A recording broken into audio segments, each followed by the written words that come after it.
વિરામ બાદ આપનું ફરી એક વખત સ્વાગત છે અને આજે એગ્રી કોમોડિટીઝની વાત કરીએ તો મોટાભાગની કોમોડિટીઝમાં આજે દબાણ તરફી કારોબાર જોવા મળ્યો છે। જીરામાં લગભગ 2.25%નું દબાણ, ધાણામાં પણ આપણે દબાણ જોઈ રહ્યા છે, 0.5%થી ઉપરનું આજે જોયું છે અને ટર્મરિકમાં પણ આપણે 1.26% સુધીનું દબાણ જોઈ રહ્યા છે। ગુવાર પેકમાં પણ દબાણ।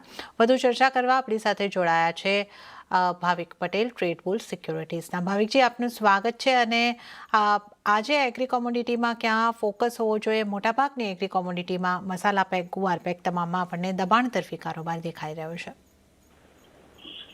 Good evening. આપણે જીરાની વાત કરીએ તો આઈ થિંક જીરામાં હવે મને લાગે છે કે થોડું હજી દબાણ જે છે એ કન્ટિન્યુ રહેશે। પહેલા આપણે જોઈએ તો થોડીક મંડીમાં આવક ઓછી હતી અને હવે તમે જોઈએ છે તો પાછું પ્રાઇસ ઉપર આવી છે એટલે હવે આવક થોડીક વધી ગઈ છે। ઇલેક્શન એ પતી ગયું છે એટલે સપ્લાય ઇસ્યુ પણ ઓછું થઈ ગયું છે અને આઈ થિંક અહીંયા આગળથી ડિમાન્ડ ઓછી થઈ રહી છે એટલે મને લાગે છે કે જીરામાં આપણને 25,500થી 25,000 સુધીનું લેવલ જોવા મળી શકે છે। તો હું શોર્ટને જ રિકમેન્ડેશન આપીશ 28,000ના સ્ટોપ લોસથી। અને ગુવારની વાત કરીએ તો આઈ થિંક ગુવારમાં પણ આગળ મેજર કોઈ મને લાગતું નથી કે કોઈ પોઝિટિવ ટ્રિગર આવે।